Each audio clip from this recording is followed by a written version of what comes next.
4వ ఎపిసోడ్లోనికి మనం వెళ్తున్నాము. 4వ సిద్ధం, 4వ భాగం. 3 భాగాలు చాలా చక్కగా నేర్చుకున్నాము. 4వ భాగంతో మనం ముందుకు వెళ్తున్నాం. ఈరోజు సిద్ధం అనే అంశం ద్వారానే మనం మాట్లాడుకుంటున్నాం. ఈ సిద్ధం అనేవి ఇంచుమించు 15-16 వాక్యాలు నేను సిద్ధపడి కూర్చున్నాను. ఇవన్నీ అయిపోయిన తర్వాత నిజమైన దేవుడు అనే అంశం ద్వారా మనం మళ్ళీ ముందుకి కొనసాగుదాం. ఒకే అంశం ద్వారా మాట్లాడుకుంటే చాలా విషయాలు బైబిల్లో దేవుడు మనతో మాట్లాడుతున్నాడు. ఈ విషయాలు మనం ఏం చేద్దామంటే నేరుగా వాక్యంలోనికి వెళ్దాం. అయితే ఈరోజు సిద్ధం అనే శీర్షికలో 4వ భాగంలో దేవాది దేవుడు చాలా చక్కగా మాట్లాడుతున్నాడు. మొదటి వాక్య భాగము యోహాను శుభవార్త. యోహాను శుభవార్త 8వ అధ్యాయం 12వ వచనం మొట్టమొదటి మాటగా, 2వ మాట ఏమో యోహాను శుభవార్త 9వ అధ్యాయం 5వ వచనం, 3వ మాట ఏమో యోహాను సువార్త 12వ అధ్యాయం 46వ వచనం. ఈ 3 విషయాలు మనం ధ్యానించుకుని ఈరోజు మన వాక్య జ్ఞానాన్ని మనం ముగించుకుందాం. ప్రియులారా, మొట్టమొదటి మాట చదువుదాం.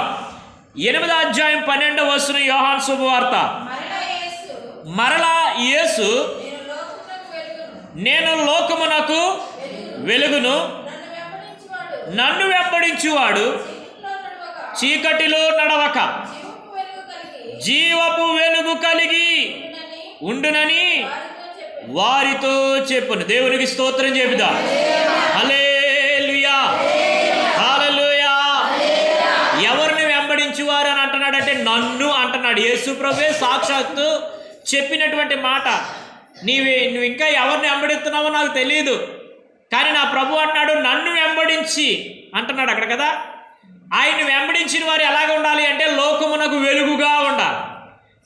లోకములో చాలామంది చీకటి సంబంధులు ఉన్నారు. వారితో నీకు సంబంధము ఉండకూడదు. ఉంటే నువ్వు కూడా చీకటిలోనే ఉన్నట్టు, నువ్వు ఇంకా లోకంలోనే జీవిస్తున్నట్టు, నువ్వు ఇంకా వెలిగింపబడలేనట్టు. బాప్తిసం అంటే తీసుకున్నావు, పరిస్థితులను బట్టి, అప్పుడున్నటువంటి ప్రతికూలమైనటువంటి పరిస్థితులను బట్టి ఏదో తీసేసుకున్నావు. నలుగురు తీసుకుంటున్నారు కాబట్టి నేను తీసుకుంటున్నాను. ఒక ఆవిడ అంటుంది, అయ్యగారండి నాకు ఇచ్చేయండి ఈసారి పండగ అంటుంది. ఏటమ్మా అన్నాను. నేనేమో ఇంకో మాట అనలేదు, లెంపగా ఏటమ్మా అని అందాం అనుకున్నాను. ఏమండి, ఈ యొక్క ప్రభు గురుడు తెలీదు చాలామందికి. ఏమంటారు, ఇచ్చేయండి అంటుంది ఆవిడ. ఇచ్చేస్తే రేపు పొద్దున్న నాకు తిరిగి ఇచ్చేస్తావమ్మా, ఇది ఇచ్చేసుకునేది కాదు తీసుకునేది కాదన్నాను. అయితే నన్ను ముంచేయడికి ఎట్లా అంటుంది. ముంచేస్తే మళ్ళీ రేపు పొద్దున్న తేలిపోతావమ్మా. కాదు, ముంచేసేది కాదు, తేల్చేసేది కాదు. అయితే పుచ్చుకుంటానండి అంటుంది. ఇంక ఎక్కడికి వెళ్ళి ఈ భాష మారదానికి అర్థం కాదు ప్రభు గురించి. అప్పుడు నేను అన్నాను, అమ్మా యేసు ప్రభు నిన్ను నమ్మితే, దేవుడు నీకు అవకాశం ఇస్తే, యేసు నామములో నేను దేవునికి నువ్వు నమ్మకంగా ఉన్నావని నీకు అనిపిస్తే, యేసు ప్రభు నీ కొరకు సరిపోయాడని నువ్వు గ్రహిస్తే, యేసు ప్రభు నిన్ను పుట్టించాడనే సంగతి నువ్వు గ్రహిస్తే, ఆయన కొరకు నువ్వు జీవించాలని అనుకుంటే మనసు మారాలా. మనసు మారిన తర్వాత నీకు తెలియకుండానే హృదయంలోంచి ఒక పశ్చాత్తాపం అని దుఃఖం వస్తుంది. దాంట్లో ఆ దుఃఖం వచ్చినప్పుడు నువ్వు తెలుసో తెలియక చేసిన పాపాలన్నీ కూడా ఒప్పుకుని విడిచిపెట్టిన తర్వాత అప్పుడు నీ మనసు నూతనంగా మారుతుంది. అప్పుడు ఏం చేయాలో తెలుసా, బాప్తిసం అనే టికెట్ తీసుకోవాలా. అప్పుడు పాస్టర్ గారు ఇస్తారు తప్ప లేదు ఏదో సాదా సీదాగా వచ్చి తీసుకునేది ఇది మాత్రమో కాదు. అలా తీసుకుంటే నీలో ఉన్న చీకటి బయటికి వెళ్దు, నువ్వు వెలిగింపబడలేవు అని నేను చెప్పాను. దేవుని స్తోత్రం చెప్తాను. మనం వెలిగింపబడాలి అంటే అక్కడ అన్నాడు చాలా చక్కగా, యేసు మరలా యేసు, నేను లోకమునకు వెలుగును, నన్ను వెంబడించి వాడు చీకటిలో నడవక జీవపు వెలుగులోనికి వెలుగు కలిగి ఉండమని వారితో చెప్పాను. జీవపు వెలుగు అంటే ఇది మామూలుది కాదు, నిన్ను జీవింపజేసేది. జీవం అంటే ఏంటనుకుంటున్నారు, సజీవం అంటారు. జీవం అంటే ఏంటి, బ్రతికించేదంట ఈ మార్గం. దేవుని స్తోత్రం చెప్పండి. ఈ వెలుగేటంట నిన్ను బ్రతికించేది. ఈ లోకంలో ఎన్నో వెలుగులు ఉన్నాయి, కానీ ఆ వెలుగులేవి కూడా ఈ వెలుగుతో పొత్తు రావు. ఇది సాక్షాత్తు యేసు దగ్గర నుంచి వచ్చిన జీవపు వెలుగు. ఈ వెలుగులో నడవాలంటే అండి, మేము చాలా చేసినాంలేండి. అయ్యగారు నాన్నగారు ఉన్న కాలంలో, పెద్దయ్య గారు ఉన్న కాలంలో చేసి చేసి చేసి చేసి వదిలేసామండి. మీరంటే నిన్నకాక నిన్న పుట్టారంటున్నాడు ఒక ఆయన. నన్ను ఆల్రెడీ ప్రేరు రావట్లేదేవయ్యా అంటే, అమ్మా ఉపవాస ప్రార్థన ఏటమ్మా అప్పుడులో అయితే అన్ని విషయాలు నువ్వే ముందుడు దాన్ని రావటలేదే తల్లి అంటే, అయ్యగారండి చేసి చేసి చేసి చేసి చేసి చేసి చేసి ఏమైపోయిందంట, చేసి చేసి చేసి చేసి ఇంక పులిసిపోయింది. ఇంక మరలా కొత్త ముద్ద వద్దంట, పులిసిన ముద్దగా అయిపోయింది ఆవిడే. పులుపు లేకుండా మనం బ్రతకాలంట. నువ్వు ఎంత చేసినా మునుపుడి కంటే అధికమైన అభిషేకం, మునుపుడి కంటే అధికమైన ఆరోగ్యం, మునుపుడి కంటే అనేకమైన ఆశీర్వాదాలు, మునుపుడి కంటే అధికమైనటువంటి ఆస్తిపాస్తులు దేవుడు నీకు ఇస్తాడు. అమ్మా నువ్వు రా దేవుని దగ్గరికి. ఎందుకు శ్రమలో సోదరులు అలా నలిగిపోతున్నావు, దేవునికి దూరం అయిపోతున్నావు అంటే చేసి చేసి చేసి ఏమైపోయిందంట, ఇంకా నీరు గారిపోయింది బత్తి, ఇంకా నడవలేదు. ఇక్కడ ఏమంటున్నాడు, జీవం కావాలంటే, నీకు జీవపు వెలుగు కావాలంటే, నడవాలంటే ఎప్పుడు వరకు, ఆయన వచ్చే వరకు, మనం సచ్చే వరకు అనండి ఈ మాట. ఆయన వచ్చే వరకు అంటే బాగానే ఉంది అయ్యగారు, మీరు సచ్చే వరకు అన్నారు. నాకు అంతగా నచ్చలేదని పలుకుతా లేదా కొంతమంది. సావా నువ్వు, నేను సావనన్న వాళ్ళు ఎవరైనా ఉన్నారు ఇక్కడ? నీ కాళ్ళకు పసుపు రాసి, నీ మెల్లో దండేసి, నీకు పొట్టి చీర కొనిచ్చి, నీతో ఫోటో తీసుకుని ప్రపంచానికి పరిచయం చేస్తా. నేను సావనన్న వాళ్ళు ఎవరన్నా ఉంటే, లేదు లేదు లేదు. ప్రపంచాన్ని జయించిన అలెగ్జాండర్ అన్నవాడే ఏమైపోయాడు, చచ్చేటప్పటికి రూపాయి లేదట చేతిలో, ఏమి పట్టుకెళ్తా లేదట. అర్థమవుతుందండి. ఒట్టివాడికి వెళ్ళిపోతున్నాను, నేను చచ్చిన తర్వాత నా శవపేటికలోంచి 2 చేతులు బయట పెట్టి తీసుకెళ్ళండి అని చెప్పాడు తన కొడుకులు పిలిచి. దానికి ముందు ఆయన లైవ్లో ఉన్నప్పుడు అలెగ్జాండర్కి పెద్ద టీం ఉండేదండి, యుద్ధానికి వెళ్ళవలసినటువంటి టీము. అలెగ్జాండర్ దగ్గర పనిచేసినోడు ఎలా ఉంటాడైనా, ఎలా ఉండాలి తెలుసా, ధైర్యంగా ఉండాలా. ఎలాంటి వాడినైనా ఏ దేశాన్నన్నా జయించాలంటే ఎవరితో ఉంది పని, ఉన్నటువంటి సైన్యం యొక్క బెటాలియన్ యొక్క శక్తే. ఆయన ఇంటి దగ్గర కూర్చుంటాడు, కానీ పని అంతా జరిగిపోయిందంట. అందులో ఒకరోజు యుద్ధానికి బయలుదేరి వెళ్తుంటే అలెగ్జాండర్ దాంట్లో ఒకడు ఉన్నాడట. ఆడెవడో అంటే, యుద్ధానికి రారా బాబు అంటే, ఈరోజు రాను, నేను ఆ దేశం మీద నేను రానని వెనకపోతున్నాడట. ఆయన పట్టుకుని 4 పట్టుకుని తీసుకొచ్చి అలెగ్జాండర్ దగ్గర నిలబెట్టారంట. నిలబెడితే అలెగ్జాండర్ అడుగుతున్నాడు, రాయ్ ఏమిరా, ఎందుకురా వెనక తిరుగుతున్నావు, అసలు నీ పేరేంట్రా అంటే అలెగ్జాండర్ అన్నాడట. ఒరే అలెగ్జాండర్ అనే నా పేరు పెట్టుకుని నేను వెనుదిరగలేనటువంటి సైన్యంలో నిన్ను పెట్టాను, నీ పేరన్నా మార్చుకో, లేకపోతే నీ బుద్ధన్నా మార్చుకో. అర్థమవుతుందా మీకు? పేరన్నా మార్చుకో, నీ బుద్ధి అన్నా మార్చుకో అన్నాడండి. ఈ రోజున మన బుద్ధి మారటం లేదు. దేవుని పేరెట్టుకుని దేవుని యొక్క జీవం వెలుగులోనికి మనము రాలేకపోవడానికి కారణం ఏంటంటే మన బుద్ధి మారటం లేదు, మన పేరుకి న్యాయం చేయలేకపోతున్నాం. కనుక ఈరోజు నేను అంటున్నాను, దేవాది దేవుడు నీకు ఇచ్చాడు మంచి పేరు, నిన్ను నమ్మి నీ పేరును బట్టి నువ్వు వెలిగింపబడాలి. ఏ వెలుగులోనికి రావాలా? జీవపు వెలుగులోనికి. చీకటిలోకి వెళ్ళడానికి వీలే లేదు. చీకటి ఆలోచన, చీకటి ఉద్దేశం, చీకటి ప్రణాళికలు, చీకటి యొక్క ప్రయాణాలు వెళ్ళడానికి వీలే లేదు. కానీ వెళ్ళిన దేవుడు విడిచిపెట్టండి నిన్ను.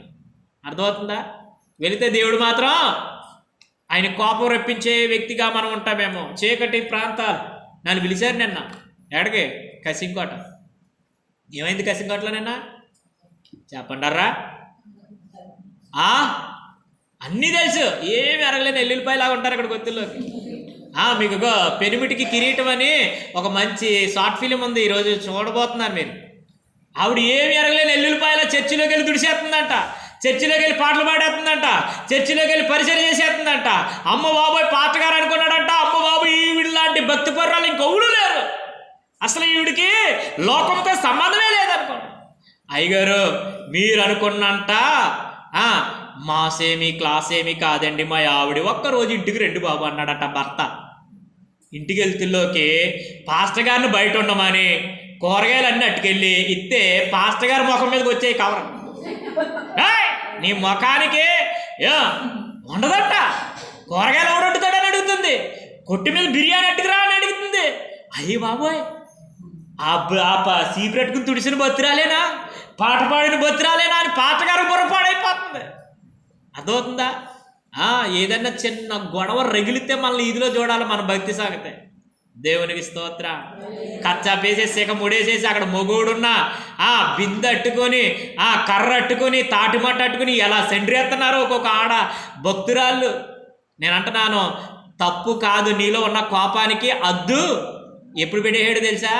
బాప్తిస్మ అనే టికెట్ ఎప్పుడైతే తీసుకున్నావు అప్పుడు అడిపోయింది నీ కోపానికి అంతటికి బ్రేక్ అప్పుడు వేసేసాడు ఏసయ్య. మరలా నన్ను ఏసయ్య నువ్వు కాసేపు పక్కనుండు అంటే మాత్రం యేసు ప్రభు నీకు చెప్పండి యేసు ప్రభుకి నీకు సంబంధమో లేనే లేదు. ఆయన పక్కన ఉండడు, నీతోటే ఉంటాడు. నువ్వేమో నీవు నా తోడు ఉన్నవయ్యా అని ఎక్కడికి వచ్చి పాట పాడుతున్నావు. అక్కడికి వెళ్ళి ఏదైనా గొడవ వచ్చినప్పుడు ఏమన్నావు? ప్రభా నా నోట్లోంచి కొంత ఇంగ్లీషు, తమిళ, మలయాళం, హిందీ ఈ భాషలు వస్తాయి, కాసేపు పక్కనుండి బాబు అని అంటే నేను ఉండనమ్మా నీ వెనకాలే ఉంటానంటాడు. ఉంటాడా? నువ్వు సరసక్తులైన, నువ్వు బూతు మాటలైన, నువ్వు పోకిరి మాటలైన పలికినప్పుడు ఆయన సాటికి వెళ్ళిపోయి ఏడుస్తాడంట. ఆయన ఏడిపిద్దామా? ఆయన తోడు కోరుకుందామా? ఆయన యొక్క జీవపు వెలుగు కోరుకుందామో? ఆలోచించుకో సోదరి. ఇక్కడ అంటున్నాడు కదా, అందుకే మరలా చెప్తున్నాడంట. మనం మర్చిపోతున్నామని. మరలా అని ఎందుకు అన్నాడు అనుకున్నారా? మరలా జ్ఞాపం చేస్తాడు మనకి. ఎన్నిసార్లు అని పాస్టర్ గారు అవే చెప్తాడేంటని అనుకుంటున్నామేమో. ఇది నీ కోసం కాదు, ఎవరికో అవసరం. దేవుని స్తోత్రం చెప్పు. ఎవరికో ఆదరణ అవసరం, ఎవరికో ధైర్యం అవసరం, ఎవరికో మార్పు అవసరం, ఎవరికో చెప్పండి ఒక నూతనమైన వెలుగు అవసరం. అందుకే దేవుడు మరలా మాట్లాడతాడు. 2వ పాయింట్లోకి వెళ్ళిపోతున్నాం ప్రియులారా. 2వ పాయింట్ని అంటున్నాడు కదా, ఆ 9వ అధ్యాయం 5వ వచనంలో అంటాడు. ఆ పక్కనే పేపర్ తిరిగిస్తే సరిపోద్ది. చూడండి, యోహాను సువార్త. మొట్టమొదటిగా మనం ఎలా ఉండాలంటే లోకానికి వెలుగుగా ఉండాలని మాట్లాడుకున్నాం. ఏ వెలుగు అంటది? జీవపు వెలుగు కలిగి నడుచుకోవాలని మాట్లాడుకున్నాం. 2వ పాయింట్ అంటున్నాడు, నేను ఈ లోకములో ఉన్నప్పుడు లోకమునకు వెలుగునని చెప్పండి. దేవుని స్తోత్రం చెప్పండి అందరూ.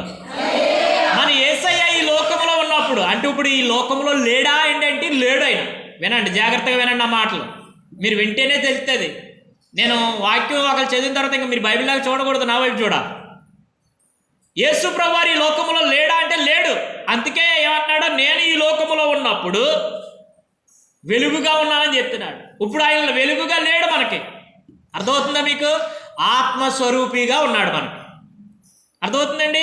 తండ్రి అయిన దేవుడు, సృష్టికర్త అయిన దేవుడు అనండి అందరూ కూడా. సృష్టికర్త అయిన దేవుడు, రక్షణకర్త అయిన దేవుడు, పరిశుద్ధాత్మ దేవుడు. త్రిమూర్తులేటండి మన దేవుళ్ళు, ముగ్గురేటండి అని అనుకోకండి. 3 నామములు కలిగినటువంటి దేవుడు ఒక్కడే. అర్థమవుతుందా?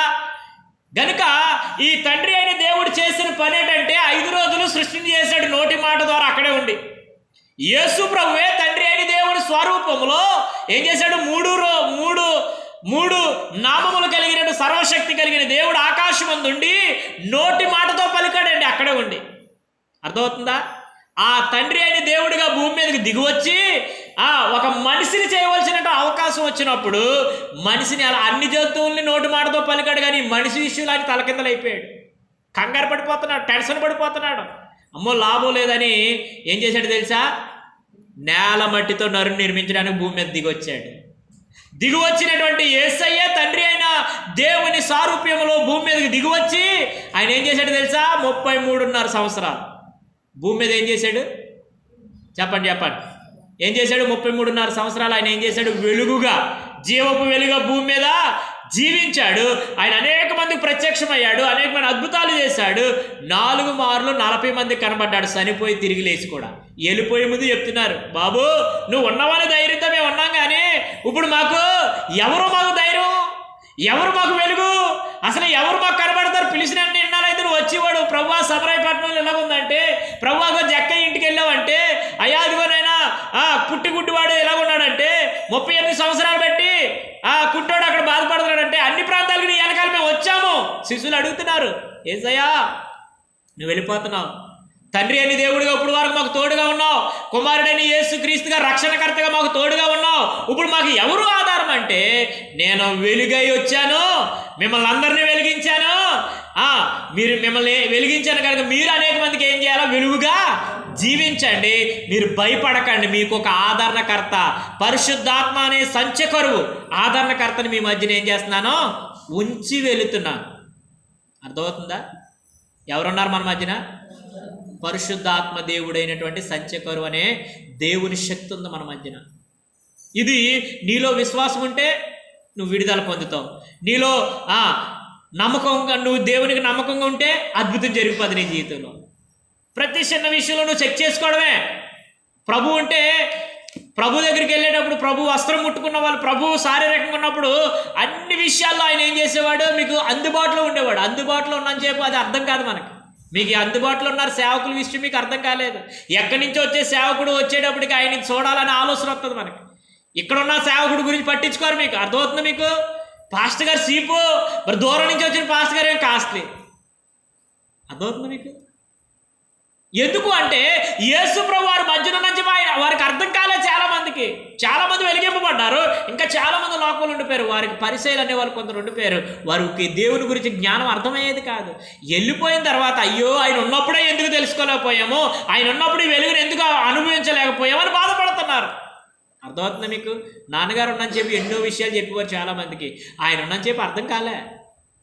మీ నాన్నగారు ఉంటే ఇంకా బాగుండండి, మీ నాన్నగారు ఉంటే ఇంకా సూపర్ ఉండండి.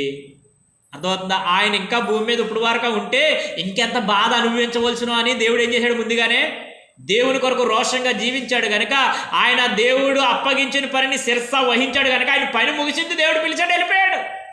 ఉన్నటువంటి మనం ఏం చేయాలంటే మనం వెలుగులో ఉండాలి. దేవుడు నేను లోకములో ఉన్నప్పుడు వెలుగుగా ఎలాగైతే ఉన్నానో, మిమ్మల్ని ఎలాగైతే వెలిగించానో మీరు కూడా వెలుగును ఏం చేయండి, కంటిన్యూ చేయండి, ఆర్పేసుకోకండి. అర్థమవుతుందా? చీకటి అంటే కొంతమందికి భయం, కానీ చీకటి దగ్గరికి వెళ్తారు, చీకటిలోనే సినిలు చేస్తారు. అర్థమవుతుందా?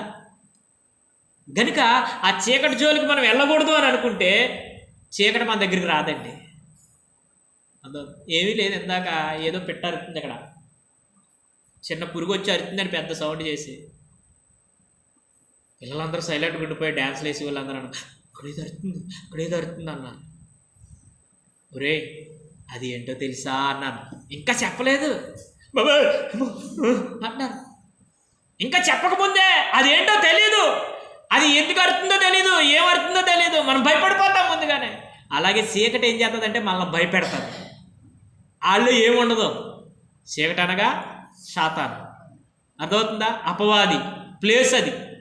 కనుక మనం చీకటి సంబంధంగా జీవిస్తే చీకటిలోకి తీసుకెళ్ళిపోద్ది, మనకు వెలుగుని చూడలేదు. గనుక యేసయ్య వెలుగై వచ్చాడు. I am the light of the world అన్నాడు. నేనే ఈ లోకమునకు వెలుగై ఉన్నాను, లోకములో ఉన్నని చెప్పి నేను వెలిగించాను, వెలుగ్గానే జీవించాను. మీరెందుకు చీకటిలోనికి, చీకటి చేష్టల్లోనికి వెళ్ళిపోతున్నారు? అర్థమవుతుందా మీకు?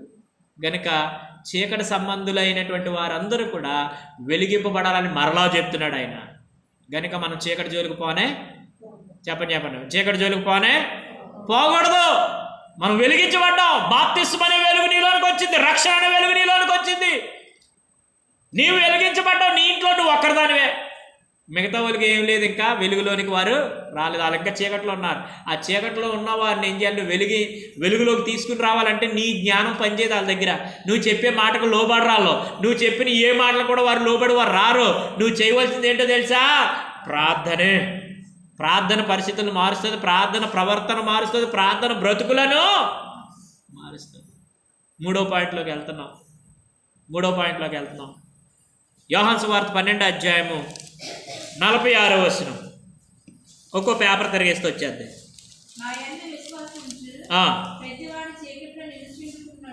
నాయందు విశ్వాసముంచు ప్రతివాడు చీకటిలో నిలిచి ఉండకుండునట్లు నేను ఈ లోకమునకు వెలుగుగా వచ్చి ఉన్నాను.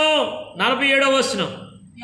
ఎవడైనను నా మాటలు వినియు వాటిని గైకుండెకుండిని ఎడలా నేను అతనికి తీర్పు తీర్చును. హల్లెలూయా. తీర్పు తీర్చే పని మందే. చెప్పండి. తీర్పు తీర్చే పని మందే కాదు, దేవుడు ఉన్నాడు, ఆయన చూసుకుంటాడు అంటే చెప్పాడు. మరలా చెప్పాను, మూడోసారి చెప్తున్నాడు. ఈసారి ఏం చెప్తున్నాడో తెలుసా? వాళ్ళ సంగతి నేను చూసుకుంటాను. వాళ్ళు విడవబడే పరిస్థితిలో ఉంటారో లేకపోతే సిద్ధంగా ఉంటారో చూద్దాం. ఏమండి, ఇప్పుడు 10 మంది వెళ్ళారండి యేసు ప్రభువుని చూడడానికి. గత శుక్రవారం మనం నేర్చుకున్నాం కదా, ఎంతమంది వెళ్ళారు? చెప్పండారా? ఎంతమంది వెళ్ళారు ఏసైని చూడడానికి? ఏసైతో భోజనం చేయడానికి ఎంతమంది అని వెళ్ళారు? ఏసైని ఎదుర్కోవడానికి 10 మంది కదండి. 10 మందిలో ఎంతమందికి లేదు సిద్ధపాటు? 5గురికి లేదు. మిగతా మరి 5గురు యేసు ప్రభుతో వెళ్ళిపోయారు, తలుపు వేసేసాడు ఏసయ్య. మిగతా 5గురు సంగతి తర్వాత నూనె కొనుక్కొని వచ్చారు. అప్పుడు అయ్యా అయ్యా తలుపు కొడతారు. ఆ సంగతి ఎవరు తెలుస్తారు? ఆయన చూసుకుంటాడు. అర్థమవుతుందా మీకు? ఆల్రెడీ ప్రేయర్ అంటే ఇంటి దగ్గర పడుకున్నాం అనుకో, మీ సంగతి ఎవరు చూసుకుంటారా? చెప్పంటారా? దేవుడు చూసుకుంటారు. ఒకరోజు మీకులాగా నేను కూడా బతకం వచ్చేసి ఒళ్ళు అలిచిపోయిందని యేసు ప్రభుకు 100 సాకులు చెప్పేసి ఇంటి దగ్గర పడుకుని పోయాను ఆల్రెడీ ప్రేయర్కి. ఇక్కడ ఆల్రెడీ ప్రేయర్ జరుగుతుంటేనే నిద్ర రాలేదు. తెలుసా మీకు? మీ పరిస్థితి అంతే కాదు. మీరు చెప్పరు, నేను చెప్పుకుంటాను అంతే. దేవుని స్తోత్రం. నేను ప్రతిదీ చెప్తానండి దేవుని దగ్గర, దేవుని ప్రజలతో చెప్తాను. ఉన్నట్టుగా మాట్లాడతాను, ట్రాన్స్ఫర్గా ఉంటాను. కానీ నా మాటలు కొంతమందికి అర్థం కావు. అన్నీ చెప్పేయకూడదు బాబు. మన ఒక ఆవిడ కూరగాయలు కొడిదేరంటే అన్నీ అలా చెప్పేస్తారు, కానీ అయ్యగారు మీరు అలా చెప్పేయకూడదు. ఏటమ్మా దాచుకునేది? ఏటి రహస్యం? వద్దో మనకి. రహస్యంగా ఉన్నది రహస్యంగానే ఉంటాం. మన చీకట్లోనే మనం వెలిగింపడ్డాం. మన మాట యథార్థంగా ఉండాలి, మన ప్రవర్తన కరెక్ట్గా ఉండాలి, మన చూపు కరెక్ట్గా ఉండాలి, మన ఉద్దేశం కరెక్ట్గా ఉంటే మనం నిలబడే ప్రదేశం ఏదైనా మంచిదిగా కనబడుతుంది. మన ఉద్దేశమే చెడ్డది అనుకో, మనం నిలబడి ఎంత మంచి ప్లేస్ అయినా అది మనకి చెప్పండి చెడ్డగానే అనిపిస్తుంది. నీ ఉద్దేశం కరెక్ట్గా ఉండాలి. నీ ఉద్దేశం ఏంటంటే నువ్వు వెలిగింపబడ్డావు. ఆయన లోకంలో ఉన్నప్పుడు వెలుగుగా వచ్చాడు. ఈరోజు చాలామంది యవనస్తులకి వెలుగు రాలేదు. చీకటిలోకి వెళ్ళిపోతున్నారు యవనస్తులు. చాలా భయంకరంగా జీవిస్తున్నారు. కనుక మనం అలా జీవించడానికి వీలు చెప్పండి 3 పాయింట్లు చెప్పుకున్నాం. మొట్టమొదటిది ఏంటంట? చెప్పండి, జీవపు వెలుగు. ఏ వెలుగు?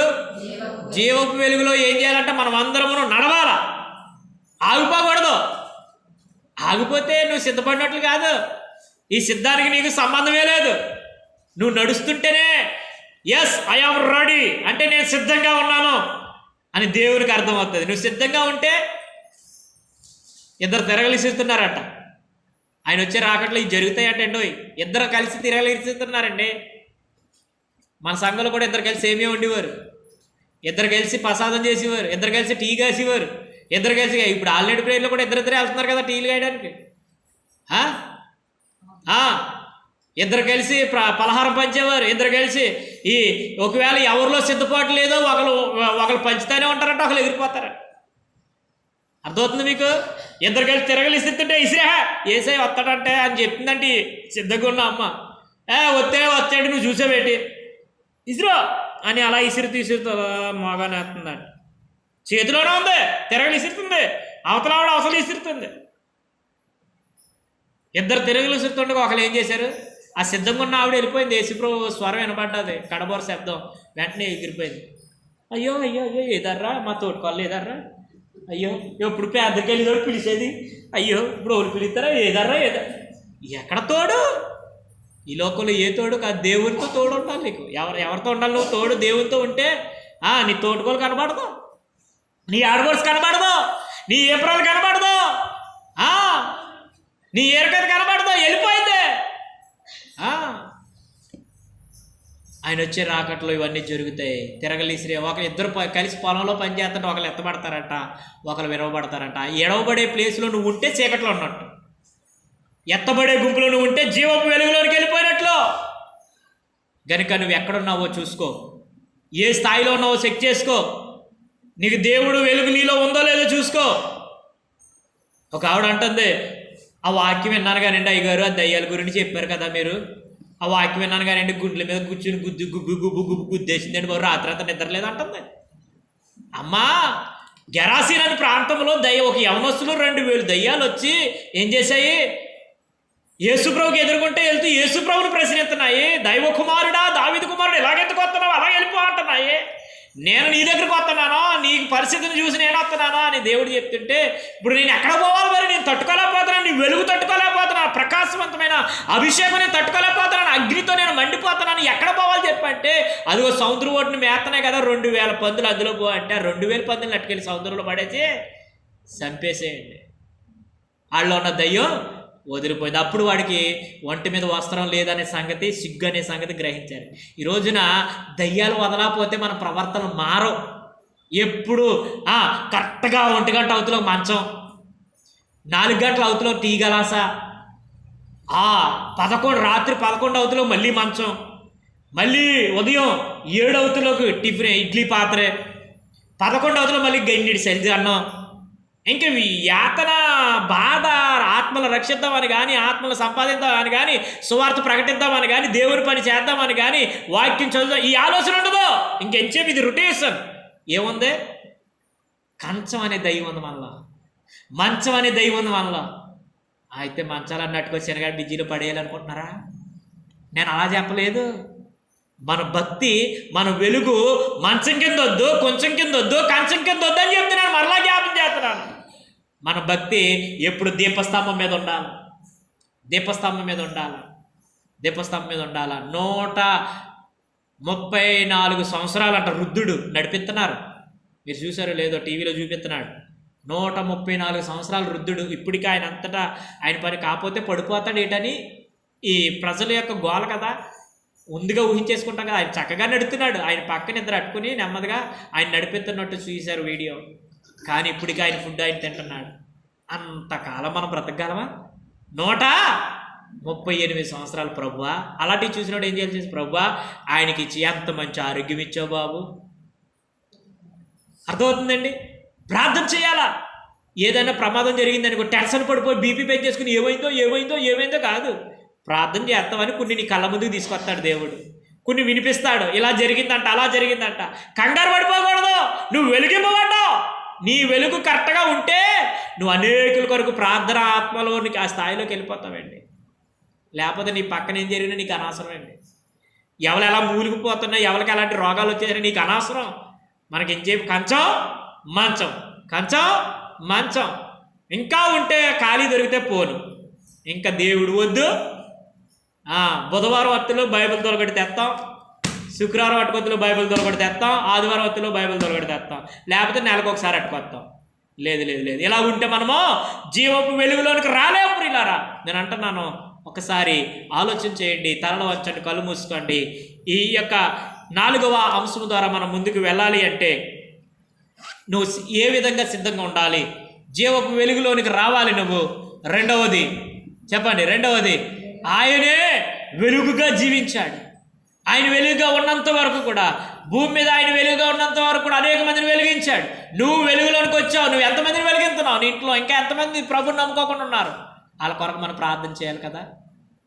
ప్రార్థన చేయాలి. ఎప్పుడు మనమే మన బాధలే చెప్దామా యేసయ్యకి? వద్దు. ప్రభువా నన్ను వెలిగించావు. ఈరోజు అందరూ తలలు వంచుదాం, కళ్ళు మూసుకుందాం.